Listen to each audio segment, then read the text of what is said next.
రాజును చూసిన కళ్ళతో మొగుడిని చూస్తే మొట్టబుద్దయిందని సామెత చిన్నప్పటి నుంచి మా అమ్మ చెబుతూ ఉండేది.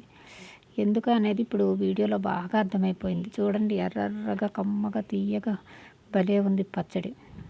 ఈ పచ్చడి తిన్న తర్వాత వండుకున్న కూరలు తినబుద్ధి కాలేదు.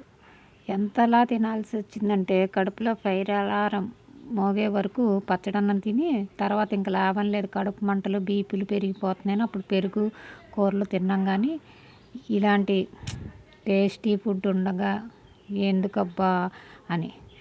అసలేం జరిగిందంటే టైటిల్ ఒకటి పెట్టి మాట ఇంకోటి చెప్తున్నాను అనుకుంటున్నారు. ఇది పచ్చడన్నం లైట్గా కలుపుకున్నాం అనమాట. నేను పచ్చడన్నం కలుపుకుంటుంటే మా పిల్లాడొచ్చి పచ్చళ్ళు తినకూడదమ్మా అంటూ చెప్పాడు. వాడు తినకూడదమ్మా అని సాగదీసినప్పుడు నోరు తెరిస్తే ఆ నోట్లోకి ఒక ముద్ద నోట్లో పెట్టేశాను. చక్కగా మొత్తం ప్లేట్లో ఉన్న అన్నం అంతా ఖాళీ చేసేసి మా చిన్న డాక్టర్ గారు లొట్టలేసుకుంటూ వెళ్ళిపోయారు. ఇంతకీ పచ్చళ్ళు తినాలా కూడదు అన్నవాడు పచ్చడి అలా తిన్నాడు అంటే అదే పచ్చడి మహిమ. రాజుగారు చక్కగా బంగారు నగలు వేసుకుని, పట్టుబట్టలు వేసుకుని, మంది మార్పుల హంగు ఆర్భాటంతో గుర్రాలు రథాలెక్కి వస్తారు. పక్కన సామాన్యులు ఎలాగుంటారు? మాసిపోయిన బట్టలు, చెమట కంపులతో ఇలాగుంటారు. మన కూరగాయలు అవి కూడా ఈ పచ్చళ్ళ ముందు దిగదుడిపాయి. కానీ ఈ పచ్చడిని తింటే మనకంతా బీపీలు, షుగర్లు వస్తాయి. రాజుగారితో ఉండాలంటే ఆయన ట్యాక్స్లు, గీక్స్లు అన్నీ వేస్తూ ఉంటారు. అహంకారం అది చూపిస్తూ ఉంటారు. సామాన్యుడు ఆరుగాలంలో కష్టపడి పంటలు పండించి చెమటోడ్చి ఇది చేస్తారు. మన కూరగాయలు అలాంటివి తింటే మాత్రం మనకి విటమిన్స్, మినరల్స్ అవన్నీ వస్తూ ఉంటాయి. ఆరోగ్యానికి మంచిది. అలాగని రాజుగారు వద్దు అనకూడదు.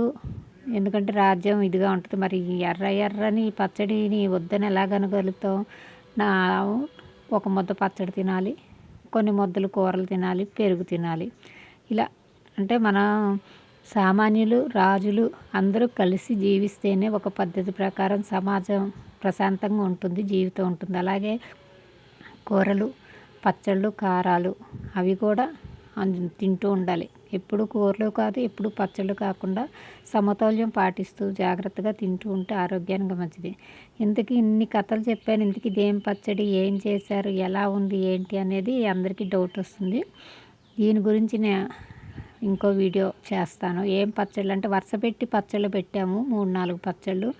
ఏమేం పచ్చళ్ళు పెట్టాము, ఎందుకు పెట్టాము, ఎలా పెట్టాము, ఏంటి అనేది నెక్స్ట్ వీడియోలో చెప్తాం. ఇంతవరకు ఈ వీడియో నచ్చితే తప్పకుండా లైక్ చేయండి, షేర్ చేయండి, ఫాలో అండి, సబ్స్క్రైబ్ చేయండి. ఇంకా దీనికి పోపు వేయలేదు. పోపు వేసినాక మళ్ళీ ఇంకో వీడియో.